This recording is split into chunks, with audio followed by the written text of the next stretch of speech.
Hi folks, we are back to have a look at the economic changes in England in the 1500s. And when we talk about economic changes, we're really talking about the system of money and who has how much of it and why and what they do for it. So that's the focus of this section. We've already seen that there's growing worry in England about poor people and the actions of poor people, and we've also seen that the population is growing very rapidly, and that growing population really causes a number of problems on its own.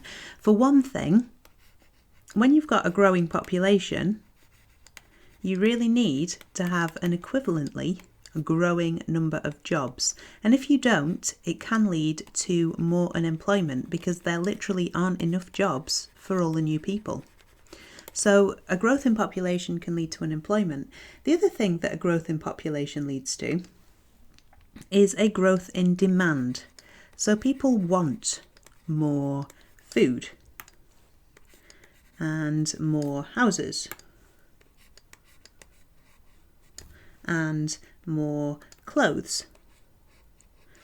And if there aren't enough of them, or enough of those goods to go around, what that then leads to is a rise in prices, because people are prepared to pay more for something that they need if there isn't enough of it to go around. So because of this growth in population, there is rising unemployment, and there's also a rise in prices.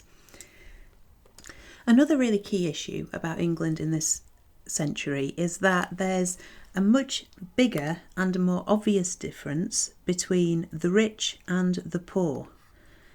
So some people actually do very well in the 1500s, and other people do much more badly. And that means that it's much more obvious that some people are much, much richer than you. Now, what we find is that nobody likes being poor, but people can cope with being poor better if they don't feel like other people are doing very, very well at the same time. Inequality, and very obvious inequality, really causes a problem for people. So there is a growth in inequality in England at this time. Some of the events that are happening I'm going to represent on this field. And the reason I've got a field is because, remember, the population of England at this point is rural. So in 1500, the rural population is 90%. Now by 1750, it's going to have dropped to 80%. So it is on its way down, although it's still, by 1750, massive majority of the population lives and works in the countryside on farms. And one thing that happens in the 1500s is that England begins trading more with other countries. Now this is a good thing for some people because they can make money out of it.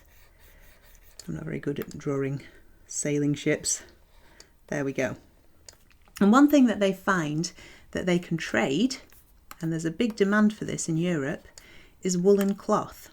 So they can make a lot of money, some farmers, by having lots of sheep, because sheep mean wool and wool means money and trade. So some of them, particularly the richer ones, start to keep sheep instead of growing crops. Now this contributes to food shortages because there's less food being grown, but it also means that there's fewer jobs because it's much easier to look after a sheep than it is to look after a field of crops, and you don't need as many people to do it. So as a result of this, people lose their jobs. Farm workers aren't needed anymore, and there's no work for them where they live. So sometimes they have to start travelling around and looking for work. Another problem is that some of these richer farmers then begin to fence off land for their sheep to be in. And this is called enclosure. So I'll write it up here for you so you can see it. Enclosure. And while they're enclosing land, what they do is they sometimes enclose what's known as common land. Now this was land that belonged to everybody, and particularly for poor farmers could use it for sometimes grazing their crops and sometimes grazing their flocks, and animals, and sometimes for growing extra food as well. And with the loss of common land, some of them find that they can't manage and they can't support themselves any longer. So they again have to leave to find work, and they're out of a job. Now, because of the rising prices, there are some landlords who respond by raising the rents on their land. So they ask people for more money to rent their land from them. And sometimes this is so bad that it's called rack renting. It's more of a problem after the 1530s because the church used to be one of the biggest landlords, the Catholic Church that is, used to be one of the biggest landlords in England, and now it's been replaced by lots of individuals who sort of make decisions to suit them. So that leads to greater rents, and again, some poorer farmers find that they can no longer afford to stay on their land and they have to leave. So there's more unemployment coming from this. Just to make things even better as well, we then have a period of crop failure. This happens, so crop failures happen in 1556 and 1596 and 1597. So here are some dead crops. And this has the impact of driving the prices up even more because crops are now in shorter supply. So again, the price of crops is going to rise, and it's going to cost even more for food. So crops become more expensive. In the second half of the 1500s as well, the market for wool collapses in Europe. So I'm going to represent this with a sad sheep with moths. So after 1550, the wool market collapses.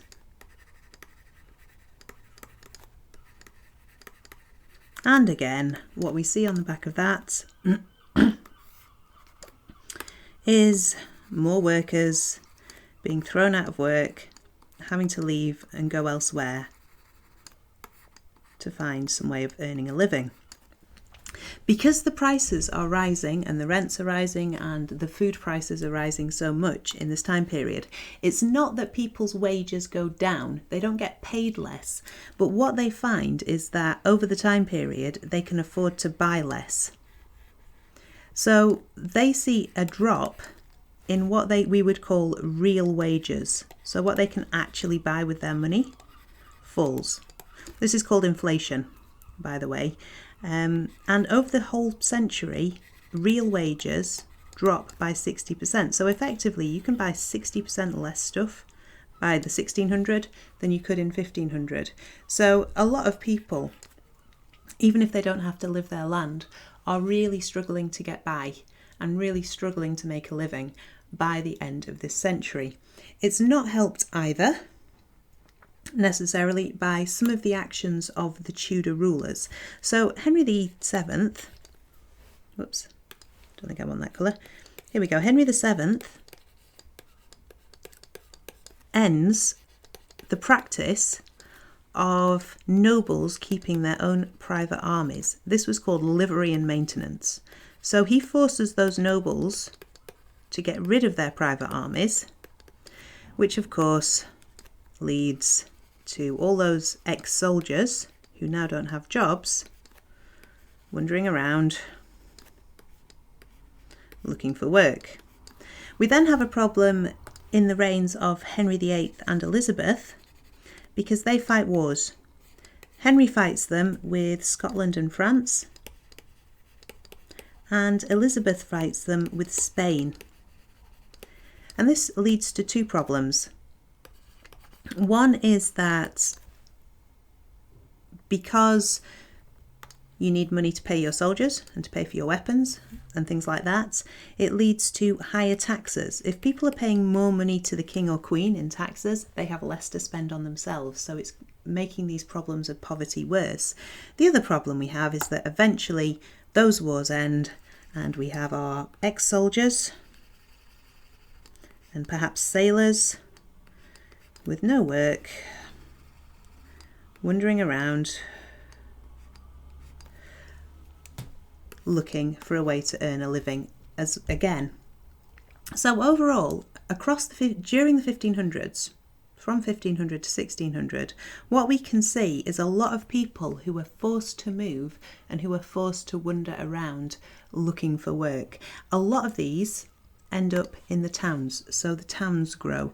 The really noticeable one here is London. So London, for example, has a population in 1500 of 50,000, but by 1605 it's gone up to 200,000, and that isn't because the people in it are living for longer. They are not. Quite often they're dying of smallpox and typhoid and sweating sickness because the towns were incredibly unhealthy places. But there is wave upon wave of immigration into these towns, and particularly into London, where people go trying to earn a living.